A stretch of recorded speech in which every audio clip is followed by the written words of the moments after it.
It's Richard Herring's Objective, and please welcome Richard Herring. Hello, I am Richard Herring, and it's my objective to look at controversial objects that have become the focus for prejudice or anger and see if I can change them with humour. Because when it comes to bigotry, it's important to take the P. Take the P out of preconceived, and you get reconceived. Take the P out of partisan, and you get artisan.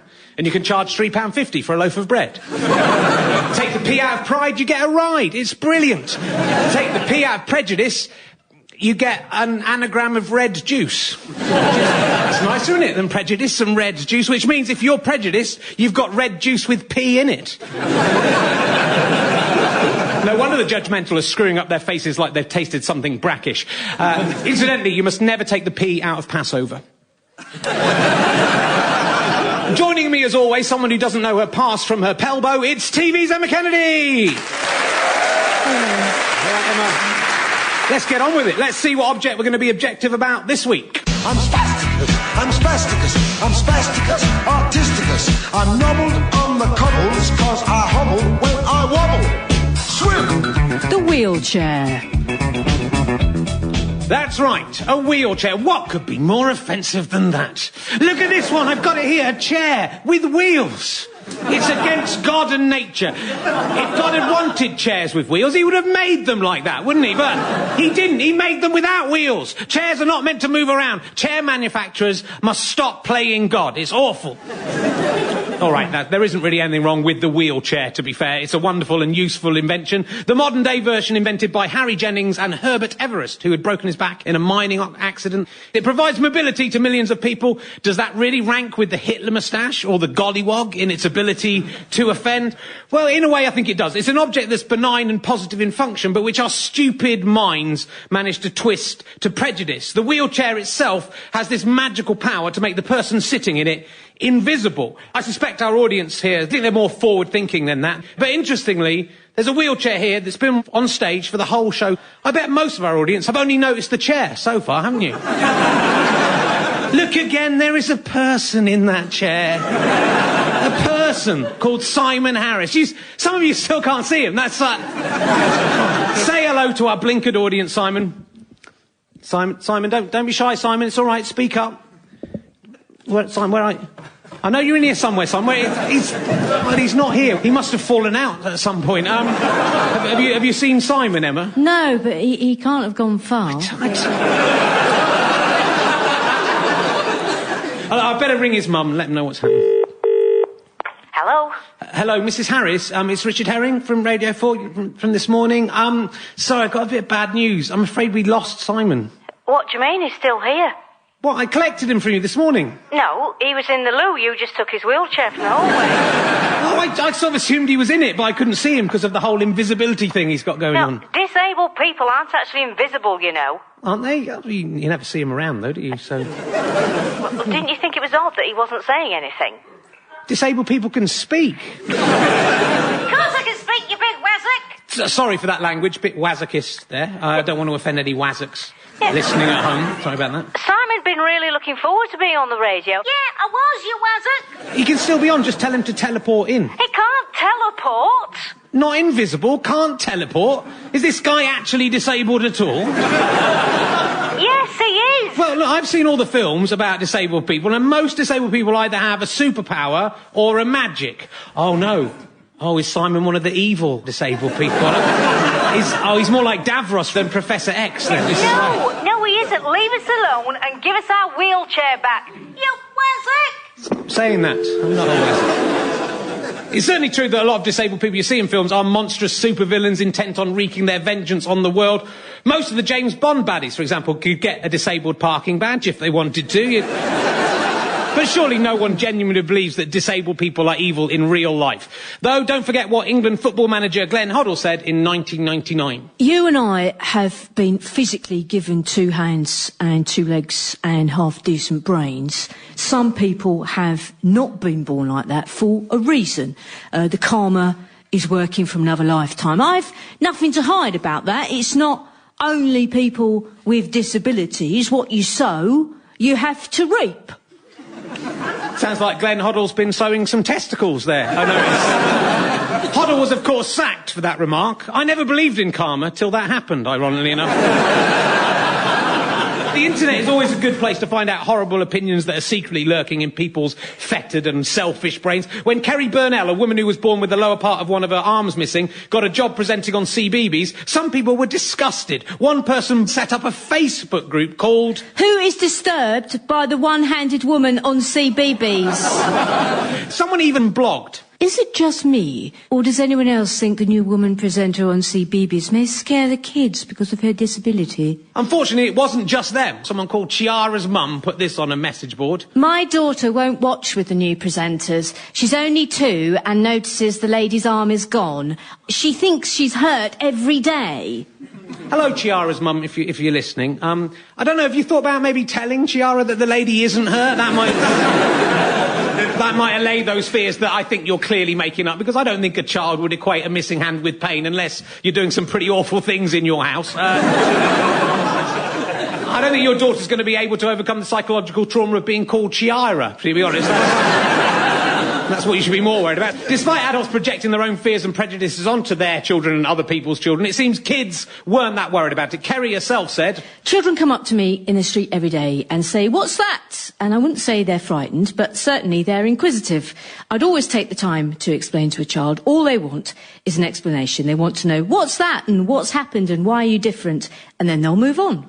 Almost like it's quite a good thing to introduce children to the concept of disability before they're old enough to leap to cruel judgment like their idiotic parents. But if you leave it later than CBeebies' age, it might be too late. Anyone of my generation will remember Joey Deacon, a man with cerebral palsy who featured on the TV show Blue Peter in 1981, which is embarrassing for me because I now realise I was 13 or 14 years old when that was on, which makes my actions all the less defensible. The programme makers clearly hoped kids would learn about disabled people from Joey's inspirational life, but the main result was for every schoolyard in the land, Joey Deacon becoming the major insult. Anyone who did something idiotic was called a Joey. It's sort of darkly amusing that these good intentions of Blue Peter backfired, and it says a lot about us as adolescents and the way we kind of pick on the weaker people to hope that we won't be the ones that are bullied. But in fact, Joey Deacon lived an amazing life. I'm embarrassed in retrospect at my actions.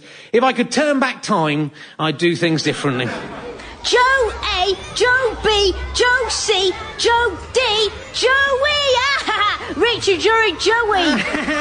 We're tearing as a Joey. You're Joey Deacon! Well, actually, Joe Deacon is a man who, despite being unable to walk or communicate intelligibly, and who was considered mentally subnormal, was able to prove he was just intelligent as anyone else, write a book, and led to the medical world to devise a new strategy by which intelligence could be assessed. So, I actually take you naming me after him as a massive compliment. Joey! Thank you. Joey Deacon! I thank you again. Stop liking it! We're calling you a Joey! And I am accepting that accolade. Thank you very much. Balls to this! Let's just kick the crap out of him! Yay!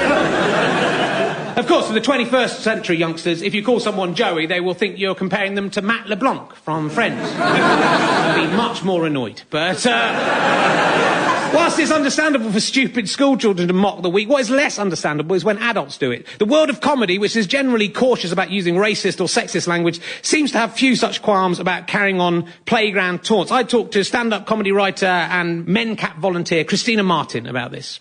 How do you feel about comedians using disablest language? Is it something that you've noticed changing, and why are comedians less worried about that than, say, the racial words? I'm not sure why they think that, but from what I can tell, the mong word and the retard word usually come out when they're not doing so well. Right. It's a really cheap and easy laugh. And everything else seems to be defended now by someone or some group. There are comedians who'll do jokes about everything, and I think you can cover any subject, including disability, but it's kind of interesting that they would use those words without thinking about them, whereas they wouldn't. Yeah, they think about the N-word. There's no one cheerleading for the N-word to come back. I think it's the way you do anything. There is lots of humour to be had from both living with disabilities and the way that people respond to them, as my next guest has proven over and over again. Will you please welcome the comedian Francesca Martinez, ladies and gentlemen.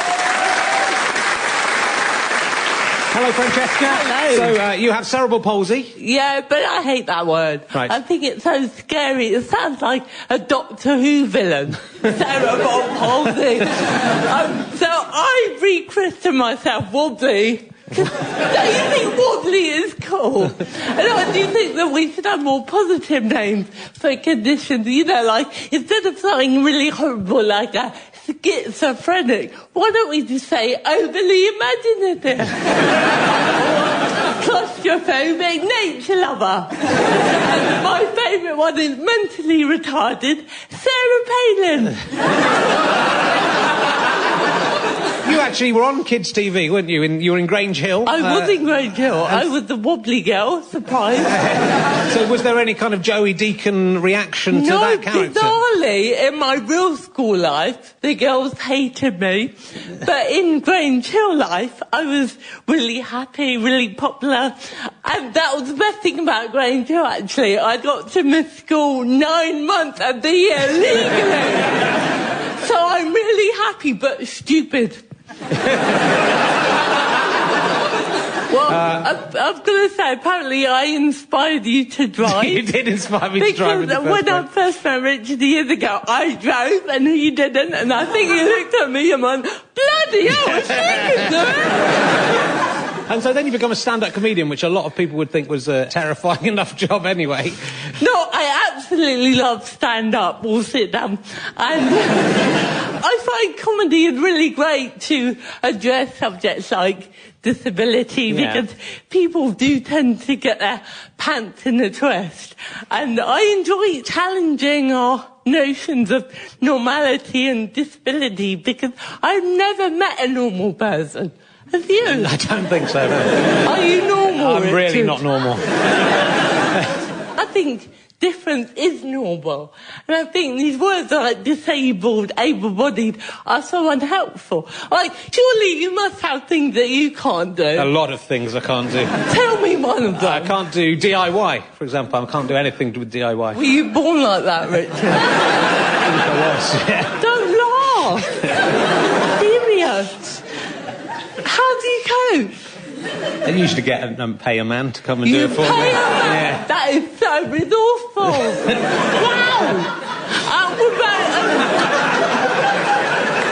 What about your parents? Were they not very good at DIY either? I don't think my mum isn't. My dad was quite good at DIY. I think. God, that's weird, isn't it? Bloody genes. It's lovely, isn't it? And does that mean you can't have sex?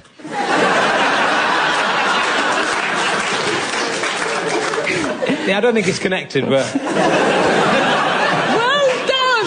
Thank you. See, you're a real inspiration. I think we've all learned something here today, haven't we? Well, I could talk to you all night, and if I thought of this before, I wouldn't have bothered spending the last week writing a script. But,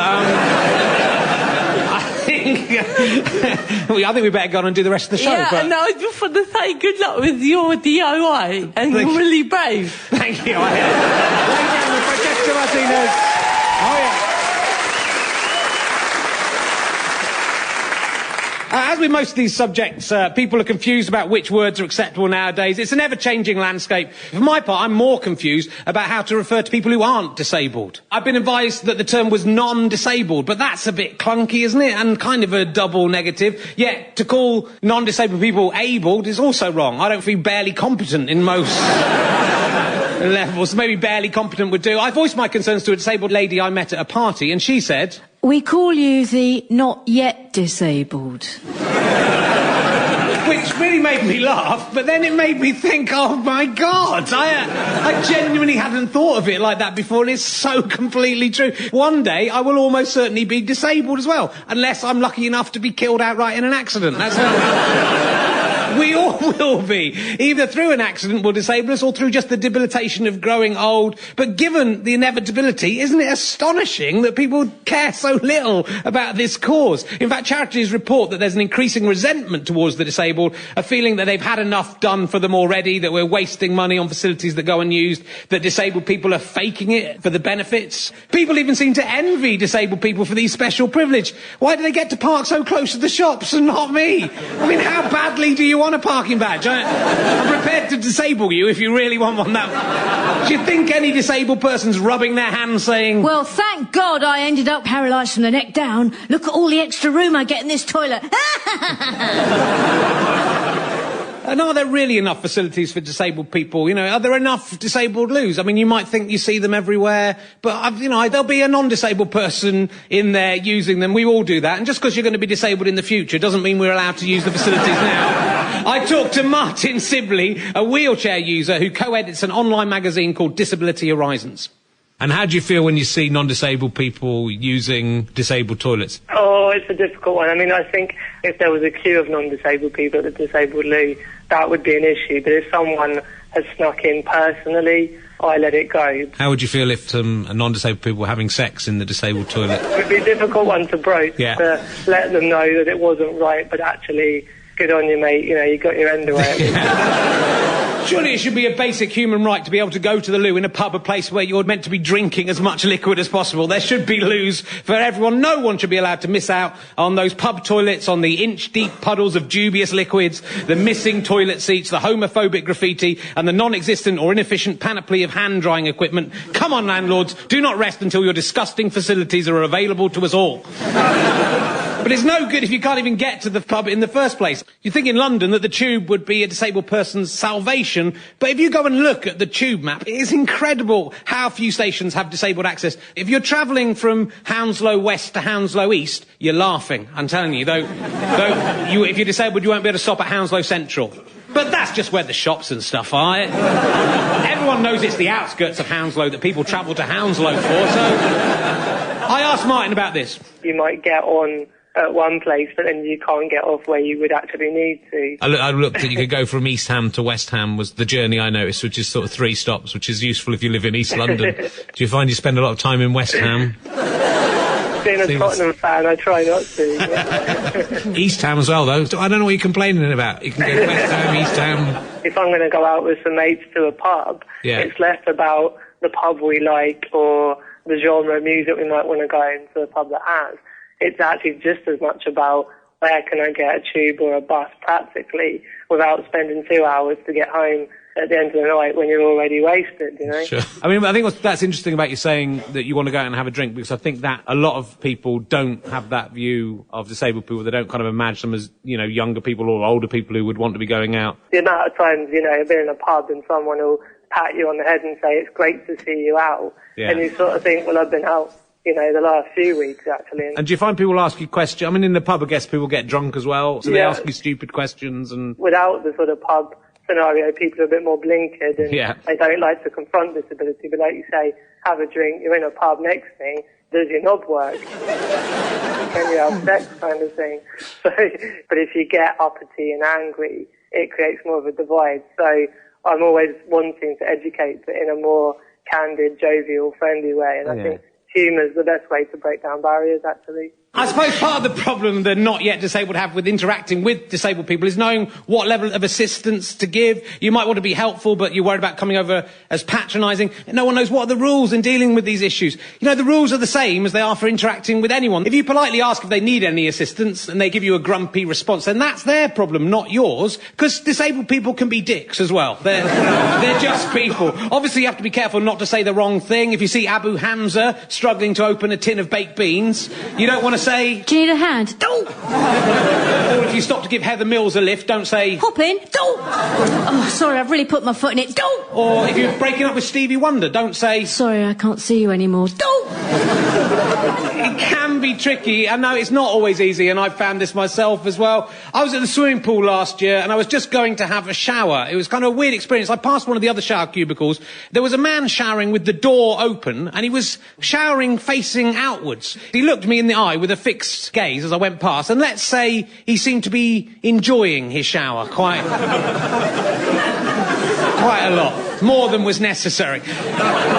There wasn't anyone else around, and I got a bit freaked out by that. I was in the next cubicle wondering what might happen. When I came out of the shower, I was drying my trunks in that big salad spinner thing they have there. I was naked apart from my towel when I heard a strange groaning noise coming up from behind me. I turned around a bit concerned. There was a different man lumbering towards me awkwardly, mumbling incoherently. "Can you help me?" he asked in a strained voice that might have signified arousal. I don't know. "What do you want me to do?" I asked. It turned out he wanted me to help him take off his trunks, which, after all that had been going on in my mind, was a bit of a strange thing to happen.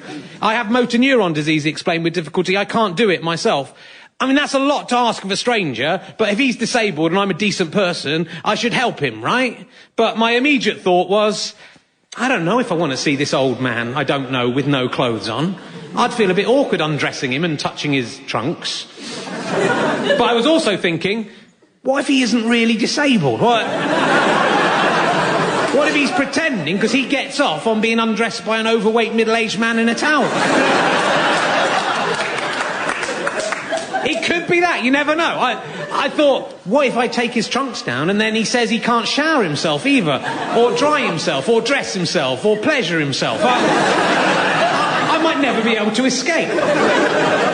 But really, the truth was I was just embarrassed. I didn't know what to do. I was a bit freaked out. I just mumbled no and kind of almost pushed him aside as I kind of hurried away, feeling guilty, thinking if I hadn't been shaken up by that shower flasher, I would definitely have helped him. But I wouldn't have. Luckily, he found a better human being than me who did assist him, and I felt awful afterwards. Does that make me a bad person? When I go to heaven, I imagine Jesus will be waiting for me, saying... Hello, Richard. It's me, Jesus, from off of the Bible. Before you come into heaven, Rich, there's something I have to tell you. Do you remember the old man who wanted you to take down his swimming trunks? Yeah. Well, that was me. You, Jesus? Why? Why? I was testing you.